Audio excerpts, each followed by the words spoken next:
a donné ce film, ce premier film de Romane Beuringer qui s'appelle « Dites-lui que je l'aime ». Sylvain Chaumet, l'une des grandes voix, l'une des grandes mains de l'animation française, présentera Marcel et Monsieur Pagnol. Iris Lally, il y a 70 ans, c'était la naissance de la Palme d'Or qui fut attribuée à Delberman et à Marty, le film avec Ernest Borgnine.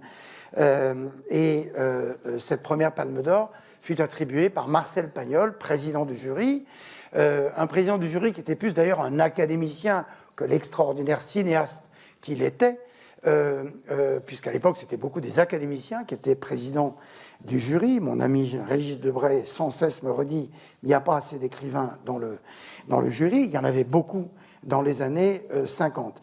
Et Marcel et Monsieur Pagnol est une sorte de biopic de Marcel Pagnol, l'écrivain, le cinéaste, le destin d'un homme du Sud.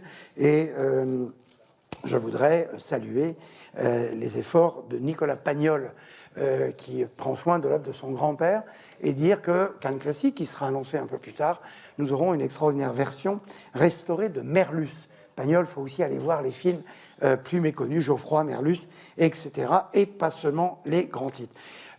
3 séances spéciales, il y en aura plus, mais bien entendu, vous le savez maintenant, en milieu, fin de semaine prochaine, nous vous donnerons les compléments de cette sélection, et il y en aura du côté des séances spéciales. À minuit, le film de Juno Mack, qui est un artiste hongkongais, un comédien, c'est son film qui s'appelle Son of the Neon Night. Le film de Genki Kawamura, Exit 8, un film japonais, et puis un film français, le film de Yann Gozlan, Dalloway, avec Cécile de France, et la mystérieuse voix d'une artiste non moins mystérieuse. Hors compétition, c'est-à-dire dans la grande salle, nous présenterons le nouveau film de Cédric Klapisch, La venue de l'avenir. Cédric Klapisch est l'un des grands metteurs en scène français depuis quelques décennies. Eh bien, figurez-vous que c'est la première fois qu'il présentera l'une de ses œuvres en sélection officielle. Le calendrier l'a permis, nous serons heureux de l'accueillir.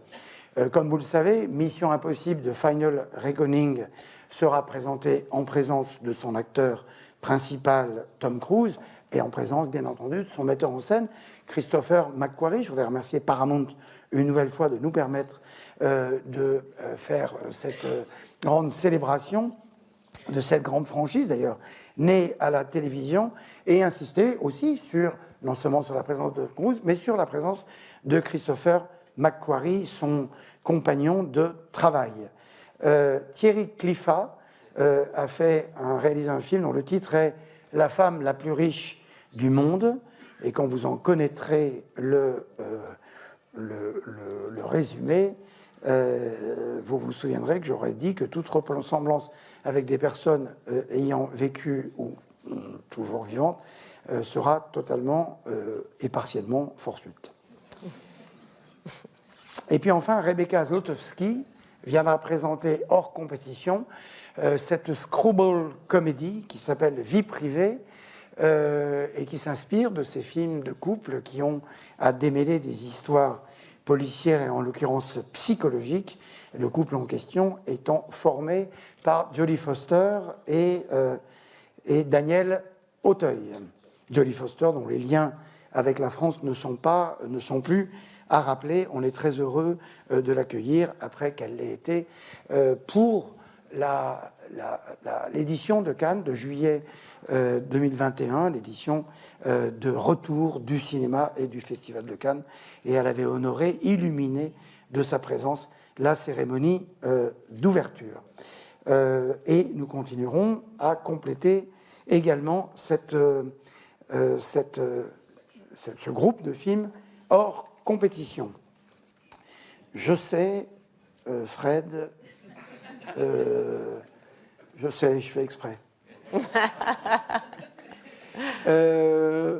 Cannes Première est une section que nous avons, est un groupe une sélection dans la sélection que nous avons créée il y a quelques années, dans l'idée que entre la compétition et le certain regard, il y avait des films hors compétition, des films en séance spéciale, mais manquait quelque chose qui permettait tout simplement, dans le grand plaisir de permettre à des œuvres de naître sur la croisette, de permettre au public de les découvrir. Ces films sont montrés dans la deuxième grande salle du Palais des Festivals. Iris a remercié la ville de Cannes, et nous le faisons aussi pour toutes les équipes du Palais des Festivals. Et c'est donc dans cette salle de Bussy que seront présentés ces films de Cannes première, c'est-à-dire les grandes avant-premières qui ont lieu au Festival de Cannes. Fatih Akin, vous connaissez son nom, c'est l'un on dit toujours jeune cinéaste allemand parce qu'il a surgi tellement jeune. Fatih Akin, justement, a fait un film qui s'appelle Amroum. Je prononce bien Amroum. Et Amroum, en fait, n'est pas un projet au départ de Fatih Akin, c'est le projet de son professeur de cinéma qui devait tourner ce film, mais dont l'âge avancé ne lui a pas permis d'être en mesure de le mettre en scène. Il a demandé à son ancien élève Fatih Akin de le faire. Ça s'appelle Amroum. Michael Angel Covino, autrement dit Mike Covino, vous connaissez son nom parce qu'on avait présenté au C'est un regard ce film qui s'appelle The Climb, qui commençait par l'escalade d'un col du sud de la France à bicyclette. Il revient avec le même type de cinéma de comédie sentimentale adulte qui s'appelle Splitville. Alex Lutz, qui avait fait la clôture du Certain Regard il y a quelques années, a adapté, et c'est la deuxième fois qu'un livre de Nicolas Mathieu est adapté. Il a adapté son livre qui s'appelle Connemara, avec Bastien Bouillon et avec Mélanie, la merveilleuse Mélanie Thierry. Le film s'appelle donc Connemara. Et Kirill Serebrennikov, que nous ne présentons plus, ce cinéaste, cet artiste, puisqu'il ne fait pas seulement du cinéma, russe, dissident, opposant, résistant, a mis en scène le livre d'Olivier Guèze qui s'appelle « La disparition de Joseph Mengele ». Raoul Peck montrera à Cannes Première son documentaire. Raoul Peck est venu il y a très très longtemps avec un film de fiction, c'est un cinéaste haïtien. Il a gagné l'Oscar pour son film extrêmement fort sur James Baldwin, et il revient pour un documentaire autour de la figure de George Orwell, dont il raconte à la fois l'existence, le destin, la vie trop brève, mais aussi la force et la pertinence de ses idées, de ses anticipations sur ce que deviendront les sociétés si l'on n'y prend pas garde. Et tout ça, c'était dans les années 30 et 40. On n'y a pas beaucoup pris garde, et il est question qu'on n'en soit pas très loin. C'est un peu la thèse de ce film. Et Sébastien Lelio, c'est un cinéaste chilien. Son film s'appelle La Ola. Et La Ola, c'est la ola du combat des féministes, des jeunes femmes chiliennes, pour faire reconnaître leur droit à la parole, leur droit à la libération de cette parole. C'est un film qui va susciter de nombreux débats, d'abord par sa forme, c'est une comédie musicale, et aussi par un certain nombre d'opinions clairement affichées par Sébastien Lelio et ses co-scénaristes. Voilà, ça c'était Cannes Première. J'ai bon, Fred? Jusque-là, bon. Un certain regard. Un certain regard va présenter, comme il est de tradition, puisqu'il a donc été resserré avec la création de Cannes Première sur le jeune cinéma, sur un cinéma peut-être plus de recherche formelle, sur un cinéma qui est un cinéma également peut-être plus universel géographiquement. C'est aussi un cinéma, dans ce jeune cinéma, qui dit cette année qu'il y a quelque chose d'un retour du genre, d'un retour de processus narratifs, peut-être un peu plus, un peu moins radicaux qu'on a pu parfois afficher dans la jeune création contemporaine. Et je vous le disais, c'est là où nous avons beaucoup de premiers films. Par exemple, le film d'un autre Chilien, Diego Céspedes, The Mysterious Gaze of the Flamingo, la misteriosa mirada del flamenco. C'est un premier film. Diego Céspedes est passé par les différents canaux du festival Résidence Ciné Fondation et également par, me disait mon collègue José Luis Rebordinos, le festival de San Sébastien pour ses courts-métrages. Et donc, il sera pour la première fois en sélection officielle au Certains Regards. Au sujet de la résidence, d'ailleurs, il y a quelques autres films. J'aurais salué le travail de Stéphanie Lamaume sur cette résidence qui permet au Festival de Cannes, 2 fois par an, d'héberger à Paris des jeunes cinéastes.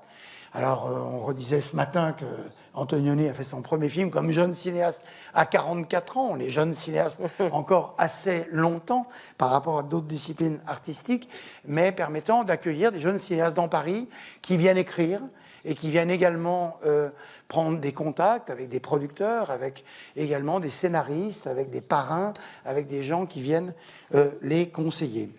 Hubert Charuel, ça n'est pas un premier film, car son premier film avait été fort remarqué, ça s'appelait Petit Paysan, celui-là s'appelle Météore. Akinola Davis Jr., c'est un premier film, c'est un jeune cinéaste nigérian. Il faudra qu'on vérifie, on n'a pas eu le temps de le faire, si ce n'est pas par hasard la première fois que le Nigeria, grand pays de cinéma et d'un cinéma particulier, ce cinéma qu'on appelle le Nollywood, il faudra regarder si ce n'est pas la première fois que le Nigeria est en sélection officielle. Et ce film s'appelle My Father's Shadow, l'ombre de mon père. Stéphane Demoustier, cinéaste français, qui s'est fait remarquer l'an dernier par ce film qui s'appelle Borgo, revient par un film qui porte le titre L'inconnu de la Grande Arche. L'inconnu de la Grande Arche. Donc, je ne vous en dirai rien. Vous le saurez bien quand vous verrez le film. Harris Dickinson, vous connaissez peut-être pas ce nom, sauf là, parce que j'ai affaire à des puits de science. C'est un premier film, c'est pas un réalisateur, ou plutôt ça l'est, avec ce film-là, et il s'affirme même fortement comme un très bon réalisateur, mais c'est un acteur, et c'est l'acteur du film de Ruben Östlund, The Triangle of Sadness, qu'on voit au début, et qui réalise son premier film, qui s'appelle Urchin. Niraj Gewan est un cinéaste indien dont nous avions accueilli le premier film, qui revient toujours au Certain Regard avec son deuxième film, Homebound. Kei Ishikawa, l'un de ces réalisateurs japonais qui est aussi, j'en ai fait déjà une, il y aura encore une troisième annonce du jeune cinéma japonais. On connaît le Japon par ses grandes figures, y compris les grandes figures contemporaine, d'ailleurs Koreda qui souhaite absolument venir, m'a-t-il dit, découvrir ce film au Festival de Cannes. Ce film s'appelle A Pale View of Hills. Un autre premier film d'une comédienne que nous n'attendions pas là, ni avec ce film, ni avec le sujet de ce film, c'est Scarlett Johansson. Et Scarlett Johansson, le titre de son film, c'est Eleanor the Great, la grande Éléonore, et c'est un premier film. On sera ravis de voir revenir Scarlett en cinéaste, en metteur en scène.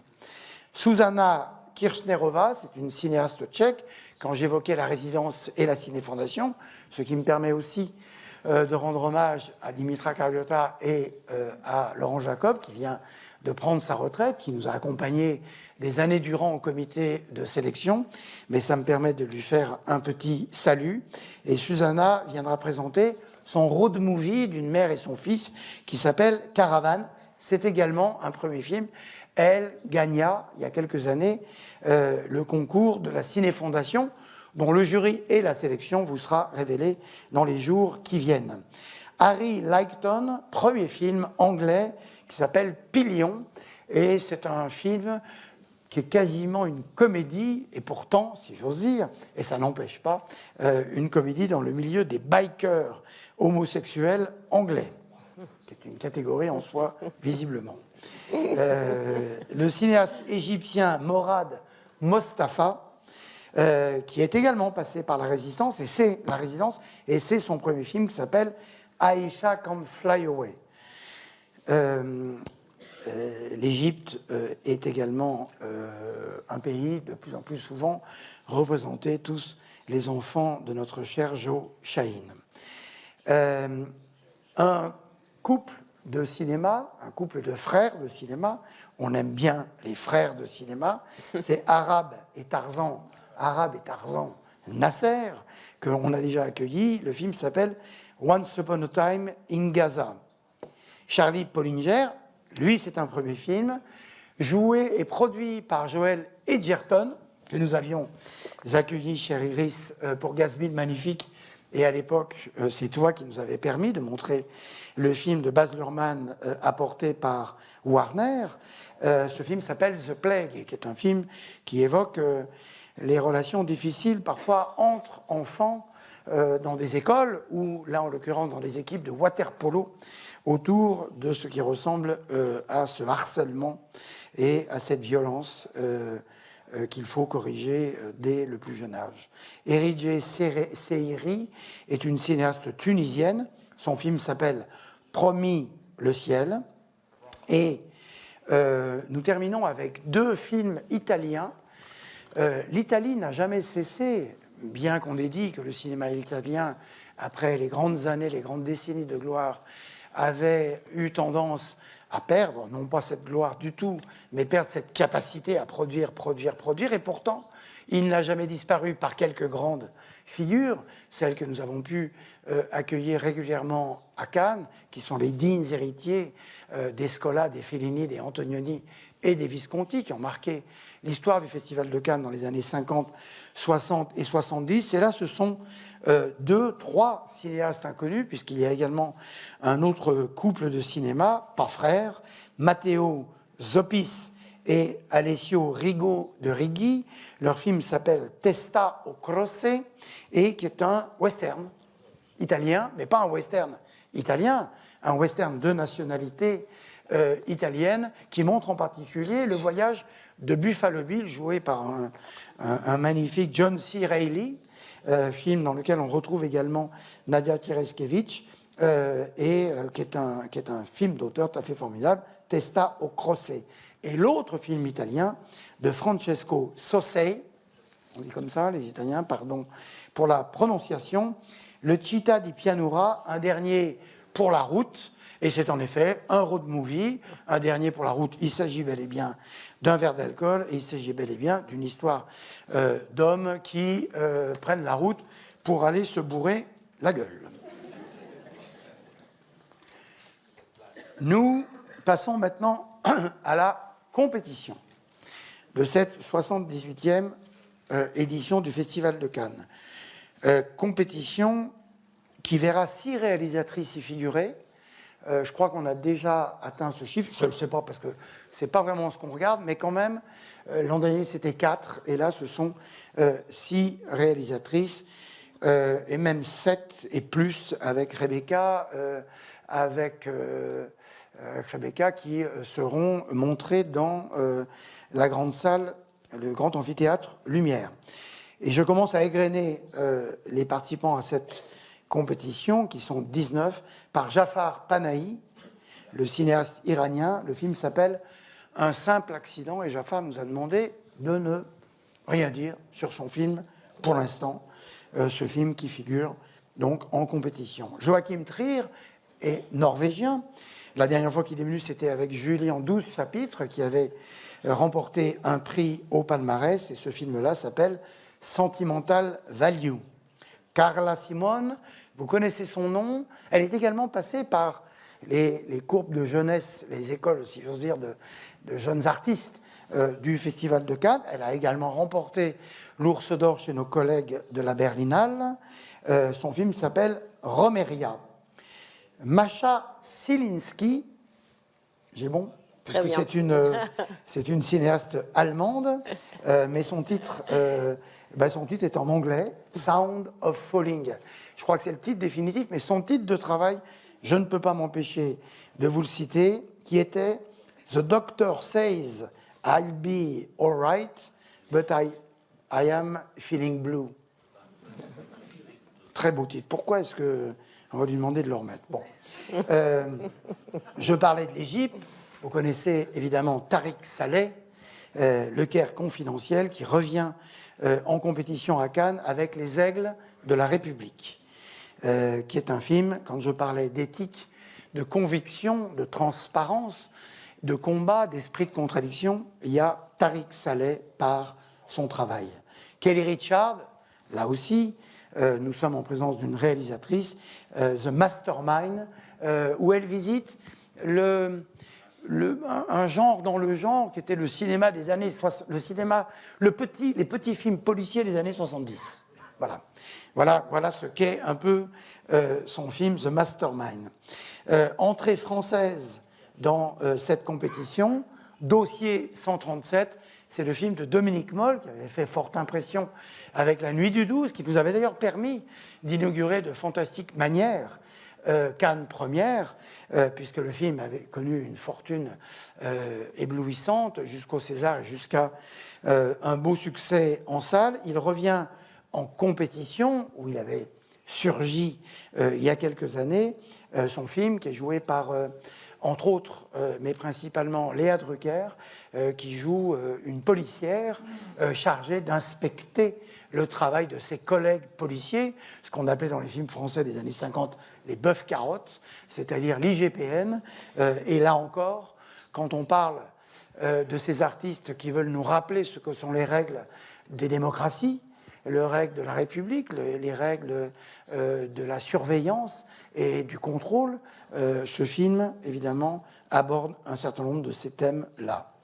Kleber Mendonça Filho, cinéaste brésilien, est retourné dans son nord-est. Si je dis ça, c'est parce qu'il lui arrive de passer de longs séjours en France, mais il tourne dans le nord-est, il tourne dans sa ville de Recife, dont il avait fait un magnifique portrait et histoire à travers celle des salles de cinéma, qui ne sont pas absentes d'ailleurs de ce film policier qui pourtant porte le titre L'agent secret, O Secreto Agente. L'agent secret, c'est plus un film policier, un film d'ambiance, un film des années 70-80 qui dit aussi l'histoire de ce Brésil, ce qui me permet aussi de faire un petit coucou à notre ami Walter Salles, qui est le premier à m'avoir dit « Fais attention au film de Kleber ». On allait faire attention de toute façon au film de Kleber, mais Walter est toujours dans une générosité formidable pour ses collègues. Mario Martone, on parlait de l'Italie, Mario Martone, alors ce film est paradoxal, Mario Martone est un immense artiste italien de théâtre, pas seulement, de littérature, de beaucoup de choses. C'est un grand cinéphile, il parle magnifiquement du cinéma des autres et il est aussi metteur en scène. Il était venu en compétition avec Nostalgia et il vient présenter un film qui s'appelle Fiori et qui est presque le contraire, puisque ça raconte l'histoire de Gorlardia Sapienza, l'autrice de L'art de la joie, jouée par Valeria Golino, et cette écrivaine a été redécouverte, ou découverte quasiment, par la France, quand les éditions du Tripode ont publié L'art de la joie, et c'est ensuite qu'elle a été reconnue en Italie. Et ce film-là raconte ce destin assez tragique et de l'existence difficile de Golardia Sapienza. Sergueï Loznitsa, le cinéaste ukrainien, son film s'appelle Deux procureurs, et ça n'est pas sur l'Ukraine contemporaine, mais sur la Russie, ou plutôt l'URSS des années 30, à l'époque des purges staliniennes, et de la manière dont un jeune procureur va tenter de connaître la vérité et de démêler ça pour se rendre compte qu'évidemment quelque chose de sombre s'abattait sur le rêve communiste. Richard Linklater, on change complètement d'univers. Son film s'appelle Nouvelle Vague, et vous en avez sans doute entendu parler. C'est un film sur le tournage de À bout de souffle de Jean-Luc Godard. Et c'est un film qui, en effet, dit la formation de ce qu'était la Nouvelle Vague. Godard, Truffaut, Chabrol, qui avaient déjà fait leur premier film, Godard, qui était sur le point de faire le sien, et le film va en raconter la genèse et le tournage, et puis Rivette, Romer, qui arriveront après. C'est un film très très passionnant, qui n'aurait d'ailleurs pas été sans doute possible de le réaliser de cette façon-là il y a quelques années, quand maintenant la technologie permet de se sentir vraiment tout à fait dans le Paris de 1959-1960. Et ce film, outre que ça évoque les figures qui traversent le film de Godard, on y voit la figure de notre ami Pierre Rissian, qui était assistant sur le film, un film extrêmement documenté, et Pierre, dans le film, a un rôle certain, et nous sommes quelques-uns ici à avoir très très bien connu Pierre. Moi, il m'a connu enfant, ou presque, et en 45-50 ans de fréquentation de Pierre Rissian, jamais je ne lui avais posé une seule question sur le tournage d'À bout de souffle, parce qu'on pensait qu'il n'avait rien fait.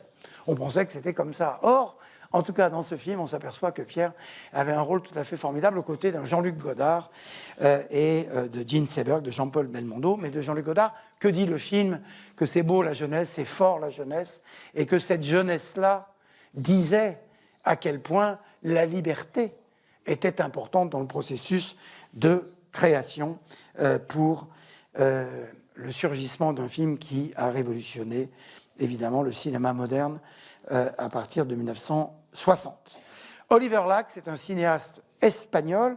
On avait eu son film, qui était le premier ou le deuxième, au Certain Regard, je n'ai pas vérifié, qui s'appelait Par le feu, le feu. Vous vous souvenez, quelqu'un? Bon. Celui-là s'appelle Sirat, c'est un road movie. C'est un road movie. Voilà, un road movie. Mais un road movie de gens décalés, de gens hors de la société, et qui veulent essayer de vivre hors de la société dans leur camion qui va les mener vers un parcours intense. Deuxième entrée française dans cette compétition, le film de la réalisatrice. Je prends ce mot-là puisque nous la connaissons comme actrice, mais c'est son troisième film.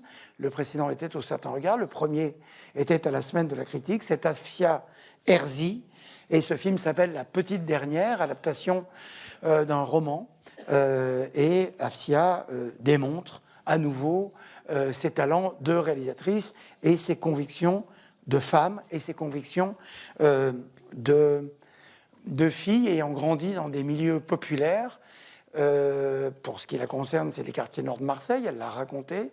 Et qu'est-ce que devient une jeunesse qui, parfois, pour des raisons personnelles, sentimentales, sexuelles, sociales, politiques, s'éloigne un peu de leur milieu d'origine. Et c'est de ça dont parle le film d'Afsia Herzi. Oliver Hermanus est un cinéaste sud-africain et nous l'accueillons pour un film américain qui s'appelle The History of Sound avec Josh O'Connor. Chie Hayakawa est une réalisatrice japonaise. Vous vous souvenez de Plan 75, son film précédent? Eh bien, c'est le film suivant, et ce film s'appelle Renoir. Comme réalisatrice, elle côtoiera au nombre des 6 réalisatrices de cette compétition Julia Ducournau, dont c'est le retour après la Palme d'Or de Titane. Ce film s'appelle Alpha, et Julia Ducournau ne se repose pas sur ses lauriers. C'est une cinéaste qui visite le cinéma de genre, qui prend le cinéma de genre, comme tout d'ailleurs les auteurs de cinéma de genre, pour en faire un cinéma personnel, pour en faire un cinéma de mise en scène, un cinéma d'invention formelle, un cinéma de comédien, Golshifteh Farhadi, Tahar Rahim, quelqu'un qui est né au Festival de Cannes, vous le reconnaîtrez à peine, puisqu'il fait un rôle de composition très saisissant. Jean-Pierre et Luc Dardenne reviennent en sélection, et je prends ce mot, reviennent, et nous assumons ce mot, reviennent. J'étais dans une interview il n'y a pas longtemps où quelqu'un me dit « Alors, il y aura les frères Dardenne ?» Oui, oui, il y aura les frères Dardenne. Nous sommes aussi au Festival de Cannes comme des éditeurs. Un éditeur est fidèle à ses auteurs. Le Festival de Cannes est fidèle à quelques-uns de ces cinéastes dont j'ai cité le nom, et spécialement aux frères Dardenne, dont je ne vais pas masquer la forte présence dans les sélections chaque fois qu'ils réalisent un film.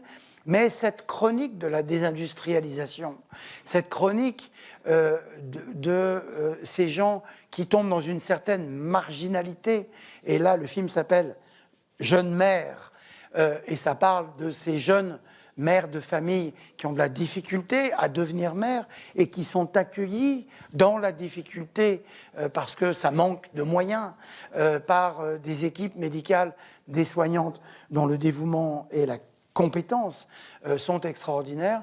Et c'est de ça. Et nous accompagnons Jean-Pierre et Luc Dardenne dans cette chronique de ce que devient le monde à travers des destins précis de la Belgique contemporaine.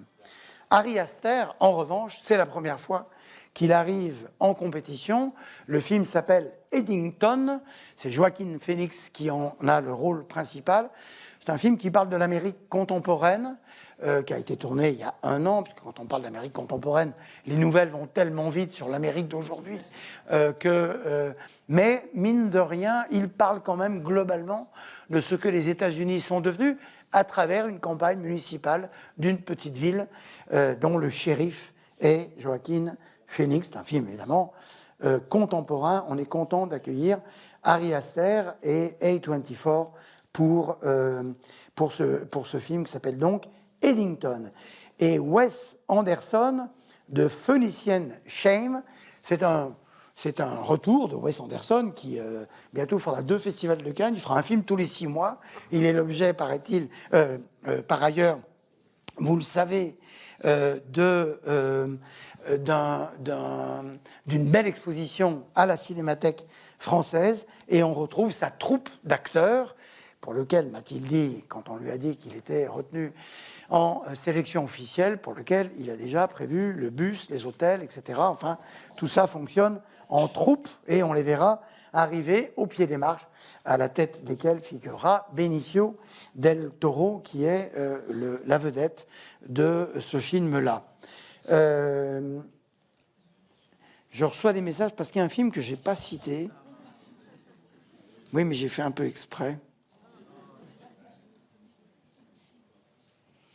Et mais vous savez, quand on cite des films après, d'une certaine façon, ça permet d'en mettre l'accent. Non, c'est parce qu'on n'a pas une confirmation absolue. Vous savez, on est encore au travail. La première fois qu'on a commencé à dire on fera des compléments, ça vous avait étonné. Ça avait étonné parce que c'était pas... Mais le festival, vous inquiétez pas, sera tout à fait complet le 13 mai, quand il commencera. Et donc cette compétition et ce festival et cette cinquantaine, soixantaine de films qui en composent la sélection officielle sera donc ouvert le 13 mai, à la veille du premier des concerts européens de Bruce Springsteen, parce que c'est quelque chose que je répète chaque année à Manchester. Ce festival sera ouvert par le premier film d'une jeune réalisatrice française. Le premier film d'une jeune réalisatrice française. Quand nous disions au début que le festival est là pour célébrer, il est là pour découvrir. Et c'est un affichage qu'avec Iris et avec Christian et avec toute l'équipe de sélection, nous avons voulu faire, qui est le film d'Amélie Bonin, qui s'appelle « Partir un jour », qui est une sorte de... On connaît la chanson, ça me permet d'avoir une petite pensée pour Alain Resnais. On connaît la chanson contemporain. Elle avait gagné le César du meilleur court-métrage. Elle arrive pour son premier long-métrage. C'est la première fois qu'un premier film fait l'ouverture du Festival de Cannes, sauf erreur, mais vous saurez me corriger. Et c'est donc ce film-là qui ouvrira, en même temps qu'il clôture la liste des films que je vous ai égrené ce matin, c'est ce film-là qui ouvrira le 78e Festival de Cannes, où Iris, moi et une équipe très formidable, motivée, stimulante, vous attend. Merci à tous. Merci beaucoup.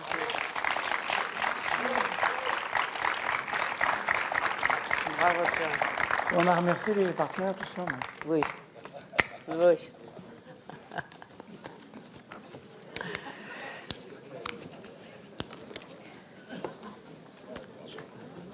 Très bien, tiens. Je préfère l'enlever.